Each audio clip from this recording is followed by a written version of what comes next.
बात अब महाकुंभ की, जहां पीएम नरेंद्र मोदी पहुंच गए हैं। महाकुंभ मेला क्षेत्र में पीएम नरेंद्र मोदी पहुंच चुके हैं। ये बड़ी जानकारी, बड़ी अपडेट, ये तस्वीरें भी हम आपको दिखा रहे हैं। मुख्यमंत्री योगी आदित्यनाथ के साथ पीएम नरेंद्र मोदी की मौजूदगी इस बोट पर आप देख सकते हैं और यहां पर सारी व्यवस्थाओं के बारे में बातचीत करते हुए मुख्यमंत्री योगी आदित्यनाथ के साथ वो देखे जा सकते हैं। प्रयागराज एयरपोर्ट पर पहुंचने के बाद वहां से वायुसेना के हेलीकॉप्टर से वो अरैल के हेलीपैड पहुंचे और उसके बाद मुख्यमंत्री योगी आदित्यनाथ ने वहां पर पीएम नरेंद्र मोदी को रिसीव किया। और अब ये सीधी तस्वीरें देखिए आपके सामने, गंगा स्नान करने के लिए मां गंगा में आस्था की डुबकी लगाने के लिए रवाना हो गए हैं पीएम नरेंद्र मोदी। और आज का उनका प्रयागराज का दौरा, तकरीबन वो यहाँ पर 1-1.5 घंटे तक रहेंगे और 11 बज चुके हैं।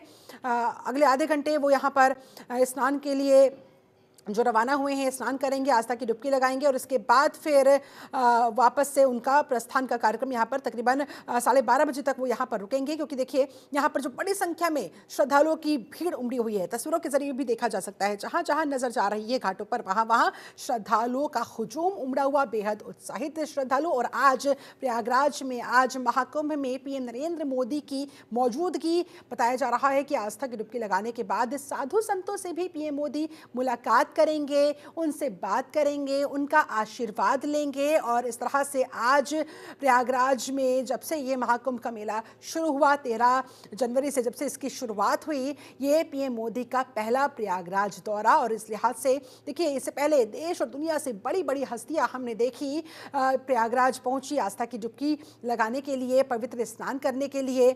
और आज पीएम नरेंद्र मोदी का कार्यक्रम पहले से ही तय था। हालांकि पहले थोड़ा लंबा कार्यक्रम था, लेकिन अब इसे थोड़ा शॉर्ट किया गया है, प्रोटोकॉल्स में थोड़ा चेंजेस लाया गया।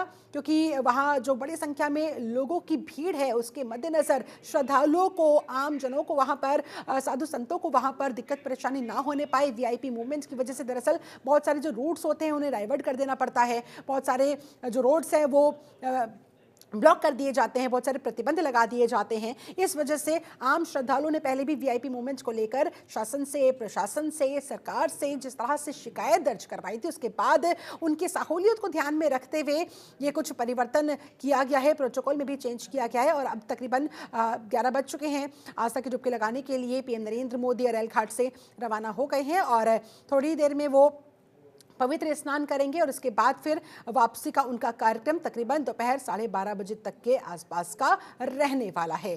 थोड़ी देर में संगम में डुबकी लगाते नजर आएंगे, साधु संतों से मुलाकात करते नजर आएंगे। इससे पहले मुख्यमंत्री योगी आदित्यनाथ, उनके तमाम बड़े बड़े मंत्री, पूरा का पूरा उनका मंत्रिमंडल हमने देखा पवित्र स्नान करने के लिए पहुंचा था। देश और दुनिया से बड़ी बड़ी हस्तियां पहुंची। नरेश, भूटान नरेश कल ही यहाँ पर आए थे मुख्यमंत्री योगी आदित्यनाथ के साथ, हमने देखा था, उन्होंने भी आस्था की यहाँ पर डुबकी लगाई। और इस महाकुंभ में पहुंचकर इन ऐतिहासिक पलों का वो भी गवाह बने, वो साक्षी बने। उन्होंने खुद इस बात की अनुभूति की, महाकुंभ के अंदर जो सनातन का सबसे बड़ा पर्व इस समय मनाया जा रहा है। और ये देखिए, पीएम नरेंद्र मोदी हंसते हुए, मुस्कुराते हुए, हाथ हिलाकर वहाँ पर मौजूद जो भीड़ है उनका अभिवादन स्वीकार करते हुए, क्योंकि हर कोई पीएम नरेंद्र मोदी को देखना चाह रहा था, उनकी एक झलक पाना चाह रहा था। मुख्यमंत्री योगी आदित्यनाथ, दोनों डिप्टी सीएम ब्रजेश पाठक और केशव प्रसाद मौर्य भी उपस्थित। और वहां पर ये सनातन के इस उत्सव में पीएम नरेंद्र मोदी भी आज भाग लेने के लिए पहुंचे हुए हैं। तो आज का दिन बहुत महत्वपूर्ण, दिल्ली के लिहाज से भी, और महाकुंभ में तो प्रयागराज की धरा पर तो ये उत्सव 13 जनवरी से जो शुरू हुआ, ये लगातार नए नए रंगों में रंगता जा रहा है और सनातन को और ज़्यादा मजबूत करता जा रहा है। सनातन की, भारतीय संस्कृति की पूरी दुनिया में जो वाहवाही हो रही है,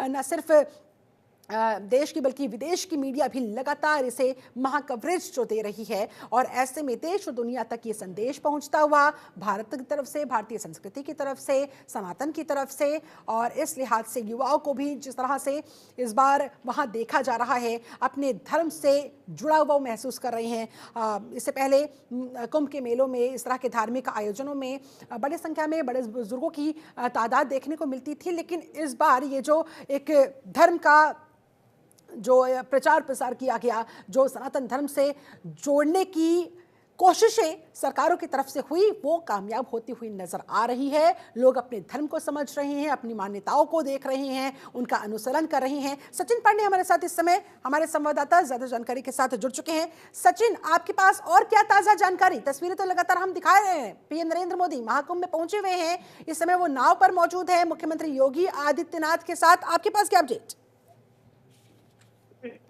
जो मुख्यमंत्री योगी आदित्यनाथ मौजूद है, देर में यहाँ पर प्रधानमंत्री नरेंद्र मोदी पहुंच जाएंगे। इसको देखते हुए पूरी जो है व्यवस्था कर प्रशासन की लगातार कल से ये यहाँ चालू। सचिन, मैं आपकी आवाज सुन नहीं पा रही हूँ, कनेक्शन प्रॉब्लम है। जब तक मैं इसे दुरुस्त करवाती हूँ, ये तस्वीरें लगातार हम लोगों तक पहुंचा रहे हैं। इससे पहले अलग अलग देशों के प्रतिनिधियों ने भी यहाँ आकर, प्रमुखों ने भी यहाँ आकर डुबकी लगाई और आज पीएम नरेंद्र मोदी वहां पहुंचे हुए हैं।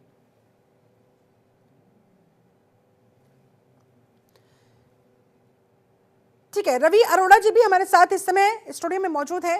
रवि जी, ये तस्वीरें क्या संदेश दुनिया को देती हुई? आज देश का मुखिया प्रयागराज पहुंचा हुआ है, आज देश का मुखिया यहाँ पर संगम में आस्था की डुबकी लगाते नजर आएंगे। जी बिल्कुल, मैं समझता हूं कि यह अब सनातन युग की तैयारी है। मुझे लगता है जिस तेज़ी से आज हिंदुओं के अंदर आस्था का जो ये पर्व है मनाया जा रहा है कि हम महाकुंभ मनाया, करीब 50 करोड़ लोगों के पहुंचने की उम्मीद बताई गई थी।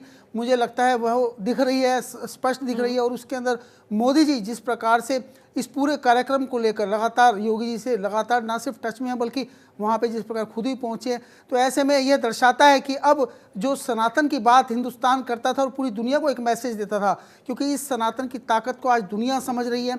और दुनिया भर के मंचों पर जिस प्रकार से मोदी जी बात करते हैं, यह अपने आप में एक बहुत गर्व की बात है। क्योंकि जो दुनिया भर में हिंदू रहते हैं, जो सनातनी रहते हैं, जब आज हमारे प्रधानमंत्री वहाँ पहुँचते हैं तो वो बड़ा सत्कार उनको महसूस होता है। उनको महसूस होता है कि आज वो दुनिया के किसी कोने में चले जाएं तो भारत की एक विदेश नीति नहीं बदली है, बल्कि एक सनातन का एजेंडा लेकर जो जिस प्रकार से सरकार चल रही है उसको पूरी दुनिया में एक नई पहचान मिली है। और जबकि सच्चाई यह है कि जितने भी यूरोपीय देशों की बात करें, जितने भी डेवलप कंट्रीज़ हैं, उनका जो हम धरातल से हम देखते हैं तो उसके पीछे कहीं ना कहीं सनातन का ही एक बड़ा रोल रहा है। लेकिन आज एक बार फिर से दुनिया समझ रही है सनातन की ताकत को।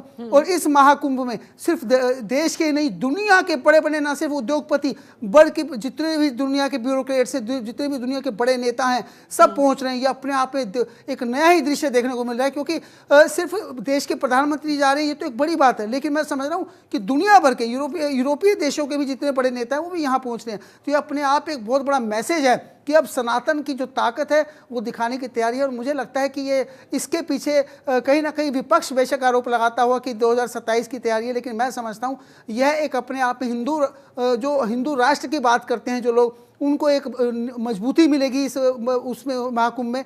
क्योंकि जितनी पॉपुलेशन जिस प्रकार से देखी गई, आपने देखा पीछे भगदड़ हुई तो विपक्ष ने उसको बहुत बनाने की कोशिश की। तो उस भगदड़ में देखिए घर में छोटा सा प्रोग्राम होता है, उसमें भी चोट लग जाती है, कुछ ना कुछ हादसा हो जाता है, कोई बड़ी बात नहीं होती। जहाँ 50 करोड़ मतलब पूरे यूरोपीय देशों की हम पॉपुलेशन लगा लें या फिर हम रशिया की पॉपुलेशन लगा लें, तो मिला भी लें तो भी इतनी पॉपुलेशन नहीं होगी।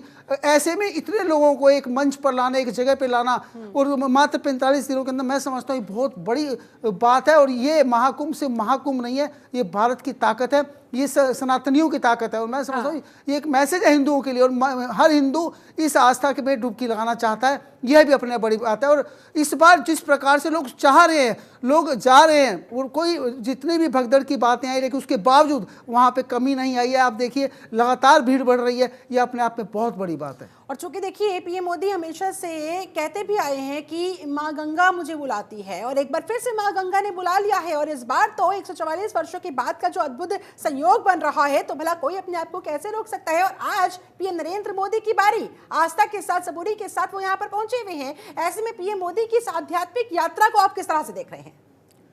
जी बिल्कुल, मैं समझता हूँ जिस प्रकार से मोदी जी लगातार जब भी आस्था की बात करते हैं या मंदिरों में जाते हैं या कहीं भी उनका दौरा होता है, तो ऐसे में वो पूरा वहाँ पे मन से सारी दुनिया देखती है कि किस प्रकार से वो वहीं के हो जाते हैं। और आज भी जब वो वहाँ पहुँचे हैं तो वो योगी जी से बात करें, जिस प्रकार से मैं तस्वीरों में देख रहा हूँ उनसे पूरा समझ रहे हैं। और मैं समझता हूँ कि उनके जाने से आज हिंदुत्व को और सनातन को एक बड़ी मजबूती के रूप में मैं समझता हूँ, क्योंकि उनका जाना एक बहुत बड़ा मैसेज है कि वो पूरे सनातन धर्म को प्रचार के लिए जिस प्रकार से पूरी अपनी ना सिर्फ भारतीय जनता पार्टी को बल्कि अपनी पूरी सरकार को जिस प्रकार से काम कर रहे हैं, तो ऐसे में देश के अंदर एक उनके प्रति जो मैं समझता हूँ एक जो उनके प्रति प्यार है जनता का, देश के 140 करोड़ आबादी के अंदर जिस प्रकार से उनको तीसरी बार प्रधानमंत्री बनाकर भेजा है, तो ये अपने आप एक मैसेज है। सिर्फ उनको सिर्फ मैंडेट ही नहीं मिलता है। चलिए ये मैसेज देश तक तो पहुंच रहा है, लेकिन क्या कांग्रेस तक पहुंच रहा है? कांग्रेस नेता गिनी सैनी भी हमारे साथ जुड़े हुए हैं। गिनी साहब, क्या कहेंगे इन तस्वीरों पर? कुंभ जो है एक आस्था का पर्व है, हर किसी को उसमें डुबकी लगाने का हक है और लगानी भी चाहिए। सनातन का सम्मान करना चाहिए, हिंदुत्व का सम्मान करना चाहिए और उसका राजनीतिकरण नहीं करना चाहिए। आज की डेट में भाजपा वाले जितना धर्म का राजनीतिकरण कर रहे हैं, इतना शायद आज से पहले कभी नहीं हुआ था। क्या ये कुंभ आज लगा है? युगों युगों से कुंभ लगता आ रहा है, पर आज तक उसका राजनीतिकरण नहीं हुआ। आज यही वजह है कि कुंभ का तुमने राजनीतिकरण करा, तो जिसकी वजह से मैनेजमेंट बिगड़ गई थी। कल हेमा मालिनी जी कहती हैं मुझे ये नहीं पता कितने लोग मरे हैं, पर मरे हैं, पर इतना बड़ा हादसा है, छोटा हादसा। हादसा तो मैडम हादसा होता है, जान तो एक आदमी की भी बड़ी कीमती होती है। क्या कोई नेता कब करके मरा, कहीं कुचला गया? क्योंकि उनके लिए व्यवस्थाओं का इंतजाम किया गया, पर आम जनता के लिए व्यवस्था इंतजामित नहीं थी। उस व्यवस्थाओं को आप ये कह रहे हो कि घर में एक प्रोग्राम होता है तो भी ऐसा हो जाता है, एक प्रोग्राम होता है तो भी ऐसा होता है। इसका मतलब ये है ना कि आपकी व्यवस्था में चूक है, आप अपनी व्यवस्था को दुरुस्त नहीं कर सके।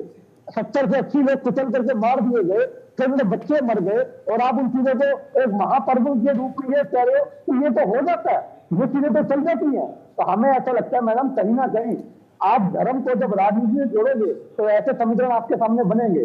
अगर धर्म को धर्म रहने दिया जाए, आस्था को आस्था रहने दी जाए, तो शायद ऐसे तो क्या देखिए सर, अब तक 38 करोड़ से ज्यादा श्रद्धालु वहां पहुंच चुके हैं, डुबकी लगा चुके हैं। इतनी बड़ी संख्या में लोगों को संभालना क्या इतना आसान होता है?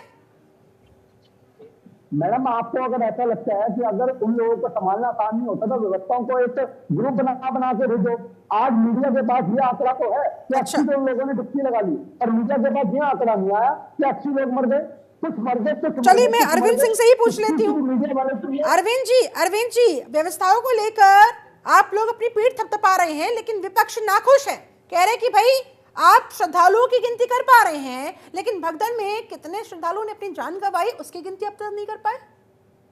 देखिए शिल्पा जी, एक व्यक्ति भी हताहत होता है तो वो बहुत दुखद स्थिति है। उसके प्रति पूरी हमारे मन में करुणा है, सहानुभूति है। एक भी घटना नहीं होनी चाहिए, लेकिन ये कोई पहली बार घटना नहीं हुई है, कांग्रेस के शासनकाल में भी हुआ है।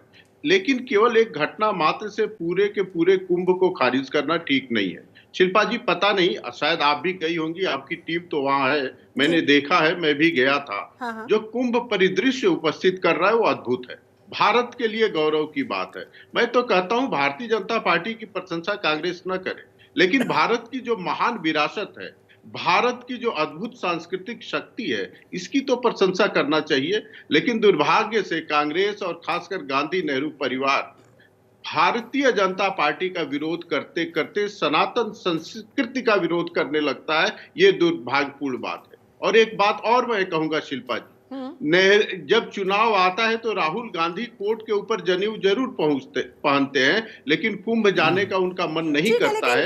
यही गांधी नेहरू परिवार है जिसकी 4 पीढ़ियां बाबर के समाधि पर जाकर सर नवाती है, लेकिन उनको कुंभ जाना रास नहीं आता है। जो बाबरवादी होगा उसको न तो राम अच्छे लगते हैं, न भारत की सनातन परंपरा अच्छी कुछ तो जानकारी दे। अरविंद जी, आपकी आवाज में सुन नहीं पाया था। अरविंद जी, जिन लोगों ने अपने परिजनों को वहां पर खो दिया, वो खोज रहे हैं अपने लोगों को, कोई जानकारी नहीं मिल पा रही है। कई लोगों तक तो उनके परिजनों के शव तक नहीं पहुंच पाए हैं। वो लोग जानकारी जानना चाह रहे हैं, प्रशासन से पूछ रहे हैं कि आखिरकार छिपाया क्यों जा रहा है। जो भी हुआ बता दे। देखिए, मैं अपनी बात नहीं, आपके द्वारा जो रिपोर्टेड है मीडिया के द्वारा, उसकी बात कर रहा हूं। खोया पाया डिपार्टमेंट और उसकी व्यवस्था अब तक के जितने भी कुंभ हुए, पहले भी व्यवस्था रहती थी, उससे सबसे बेहतरीन है। हमारी सरकार ने लेट नहीं किया। जो लोग मृत्यु हुए थे, दुर्भाग्यवश हमने उसकी लिस्ट जारी कर दी कि ये लोग हताहत हुए हैं और इतने लोग घायल हुए हैं। इसमें छुपाने वाली कोई बात हो नहीं सकती है। और हमने पोर्टल भी बनाया है, लोकल भी व्यवस्था है, और जो भी रिपोर्ट करता है कि मेरा परिजन खोया है, पूरा का पूरा प्रशासन, पूरा का पूरा शासन उसके साथ खड़ा होता है और उसके परिजनों तक उसको पहुंचाने की व्यवस्था करता है। लेकिन शिल्पा जी, दुर्भाग्य से कुछ लोग केवल और केवल कमियां ढूंढते हैं और उसके आधार पे ठीक है। सनी आउलिया, आम आदमी पार्टी के राष्ट्रीय प्रवक्ता, ये भी लगातार हमारे साथ जुड़े हुए हैं। सनी साहब, वो कह रहे हैं कि भाई सिर्फ कमी ढूंढने के लिए है क्या आप लोग? इतनी बड़ी संख्या में, करोड़ों की तादाद में लोग वहां पर पहुंच रहे हैं। ठीक है, जो भगदड़ हुई वो दुर्भाग्यपूर्ण घटना वो बता रहे हैं, कह रहे हैं, लेकिन कोशिश हमारी यही है, सुनिश्चित हम यही कर रहे हैं कि आगे ऐसा बिल्कुल ना होने पाए। देखो, ऐसा है जी, कुंभ के अंदर आवाज ज्यादा से ज्यादा लोग जाते हैं और वहाँ पे जाके अपनी, कह लो कि महानता है जो लोग वहाँ पहुंचते हैं, लेकिन सरकार की ड्यूटी होती है हाँ। कि इस चीज को मेंटेन